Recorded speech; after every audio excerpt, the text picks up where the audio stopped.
మీరు సంఘ సేవ ఎక్కువగా చేస్తుంటారని విన్నాను. ఆ, చాలా సంతోషం. అందుకే ఒకసారి చూసిపోదామని వచ్చాను. ఆ, పాప మీరు అందరికీ అకౌంట్లు ఓపెన్ చేసి అందులో డబ్బులు వేసి తీసి ఎంత కష్టపడుతున్నారు. ఆ, ఆశ్చర్యంగా ఉంది బాబు.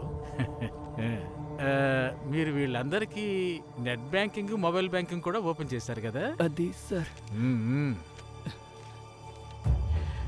ఏంటిది, అందరికీ ఒకే నెంబర్ ఉంది. కంపెనీలో ఇలా కూడా ఇస్తున్నారా? చెమట్లా ఒక్కగా ఉంది. వర్షం కురుస్తుందేమో. ఆ, ఇవన్నీ నీ నెంబర్లే కదా.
వీరి వీరి గుమ్మడి పండు బాబు పేరేంటి? బాబు పేరు కాదు, దాగుడు వీరి మూత పేరేమి? దండాకోర్.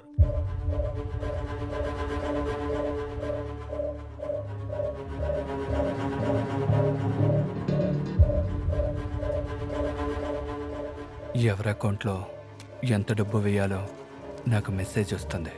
నేను మెయింటైన్ చేస్తున్న 200 అకౌంట్లలో ఏదో ఒక అకౌంట్ నుంచి ట్రాన్స్ఫర్ చేస్తాను. ఒకసారి యూజ్ చేసిన అకౌంట్ని మరో 3 నెలల వరకు యూజ్ చేయను. ఇలా ఎవరెవరికి ట్రాన్స్ఫర్ చేసావు? అసలు ఎందుకు ఇదంతా చేసావు? టాస్క్. ఎవరికి ట్రాన్స్ఫర్ చేస్తున్నావు, ఏ పర్పస్ కోసం ట్రాన్స్ఫర్ చేస్తున్నావు, ఇవేవి నాకు తెలీదు. నేను తెలుసుకోకూడదు. అదే ఈ టాస్క్ రూల్. వీళ్ళందరికీ పంచడానికి నీకు డబ్బు ఎక్కడిది? ఏ అకౌంట్ నుంచి వస్తుంది? నాకు అకౌంట్లో నుంచి రాదు. మరి ఇంకెలా వస్తుంది? నా నెంబర్కి జాగ్రఫికల్ కోఆర్డినేట్స్ ద్వారా కోడ్ వస్తుంది. ఆ మ్యాప్ని ట్రాక్ చేస్తూ వెళ్తే ఆ ప్లేస్లో ఉన్న బ్యాగ్లో డబ్బు ఉంటుంది. ప్రతిసారి లొకేషన్ మారుతూ ఉంటుంది. సింపుల్గా చెప్పాలంటే ఇదొక సీక్రెట్ నెట్వర్క్. ఎవరెవరున్నారో, వాళ్ళు ఏం చేస్తారో, ఇది ఎవరి కంట్రోల్లో ఉంది, ఈ వివరాలు నాకు తెలీదు. రోబోలో చెప్పిన పని చేయాలి. డబ్బుకి ఇబ్బంది పడే నాలాంటి వాళ్లే ఈ నెట్వర్క్ టార్గెట్. మేడం, ఇదిగోండి కాపీ తీసుకోండి. Thank you. బావా ఇదిగో తీసుకో. ఈయనింతే మేడం, ఎప్పుడు ఎవరికైనా సాయం చేస్తూనే ఉంటాడు. పేదవాళ్ళకి రేషన్ కార్డులు ఇప్పిస్తాడు, ఆధార్ కార్డులు ఇప్పిస్తాడు, ఇంకా లోన్లు కూడా ఇప్పిస్తాడు. ఇట అందరికీ సాయం చేస్తూ ఉంటాడు. ఏ దినమైనా ఎవరికైనా సాయం చేయకపోతే ఆ దినమంతా మా బావుకి కంటి మీద కుండుకుండదు మేడం. మీకు కూడా ఏమైనా కావాలంటే మొగమాట పడకుండా అడగండి, ఏమైనా మా బావ చేస్తాడులే. సరే కాపీ తాగండి.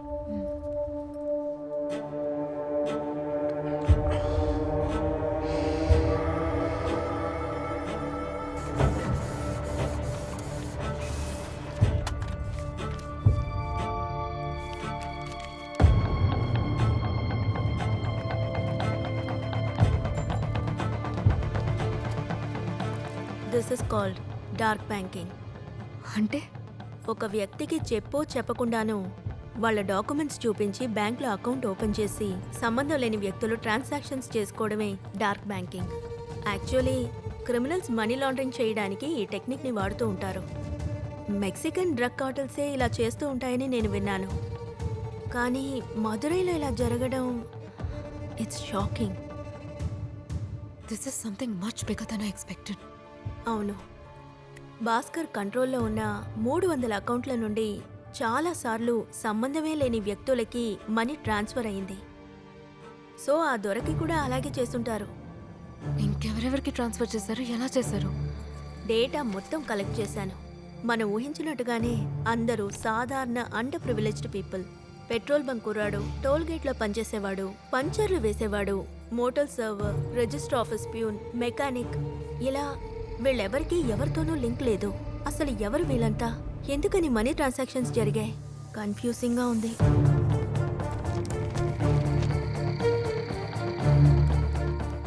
ఉమా, వీళ్ళందరికీ ఒక కామన్ ఫ్యాక్టర్ ఉంది.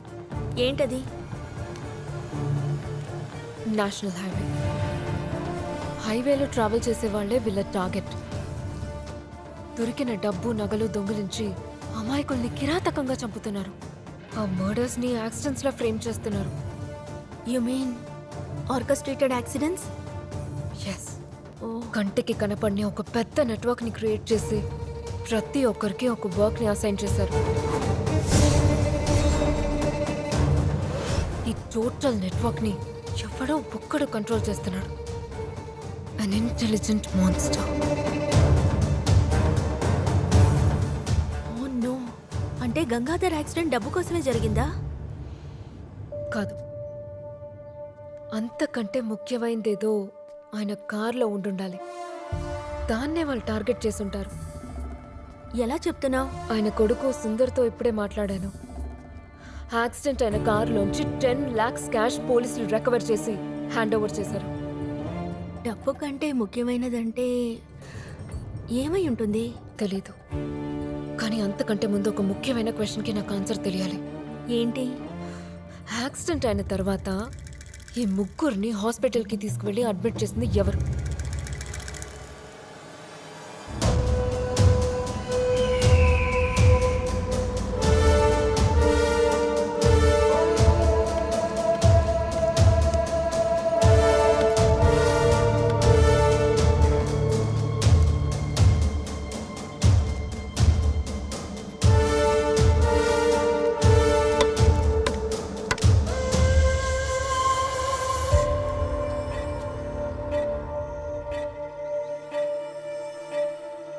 చూసి చాలా రోజులైంది. ఎందుకని ఇప్పుడు సైలెంట్గా ఉన్నావు? అవునులే, నువ్వు నాకేం చెప్పావు కదా, నిజాలు కూడా. అవును, నా పక్కనే ఉన్నావు కదా, ఎందుకేం చెప్పకుండా వెళ్ళిపోయావు? నా నుంచి ఏదైనా దాస్తున్నావా? ఆ రోజు నైట్ హాస్పిటల్లో వాళ్ళని అడ్మిట్ చేసింది నువ్వే కదా, ఎందుకని నాతో చెప్పలేదు? భయపడ్డావా? ఎవరిని చూసి?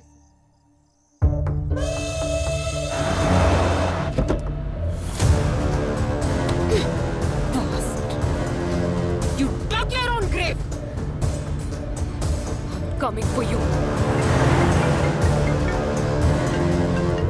హలో, చెప్పండి సార్. మేడం, భాస్కర్ సెల్ ఫోన్కి ఆ ప్రైవేట్ నెంబర్ నుంచి మెసేజ్ వచ్చింది. జోగ్రఫికల్ కోఆర్డినేట్సేగా? అవును మేడం.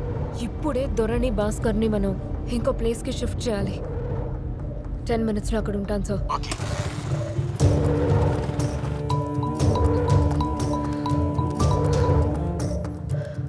మీరా? ఏంటి, ఎందుకో, ఎలా అని ఏ క్వశ్చన్స్ వేయకుండా నేను చెప్పేది మాత్రం ఫాలో అవ్వు. మీరా? భయపడకుమా, నేను చెప్పినట్టు చెయ్యి. ఓకే.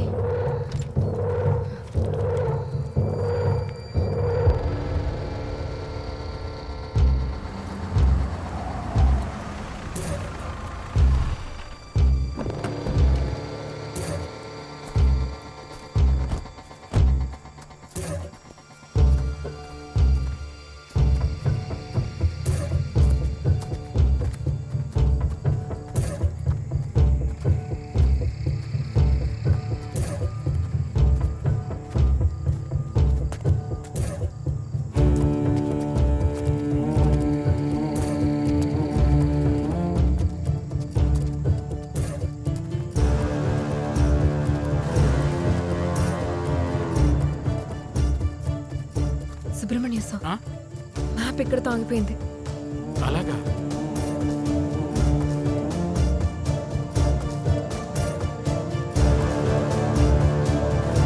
ఇక్కడేమీ లేదే.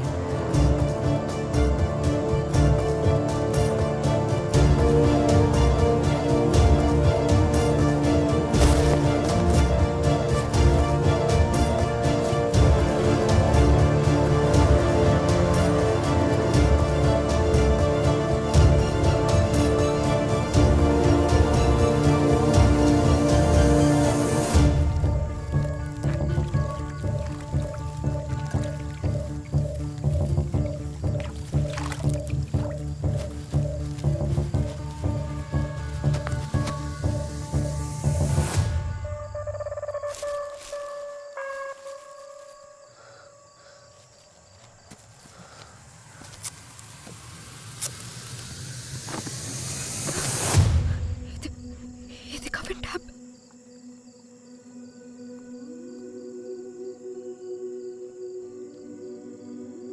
Sorry mummy, I miss you so much. మిమ్మల్ని వదిలేసి వచ్చినందుకు చాలా బాధగా ఉంది. బట్ ఐ ప్రామిస్ ఇంకెప్పుడూ నేను వదిలిపెట్టలను. హ్యాపీగా నిద్రపో. ఉమ్మా.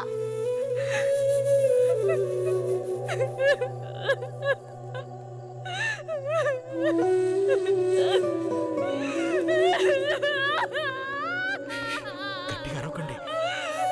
వద్దు. No no no. కంట్రోల్ చేసుకోండి. కంట్రోల్ చేసుకోండి.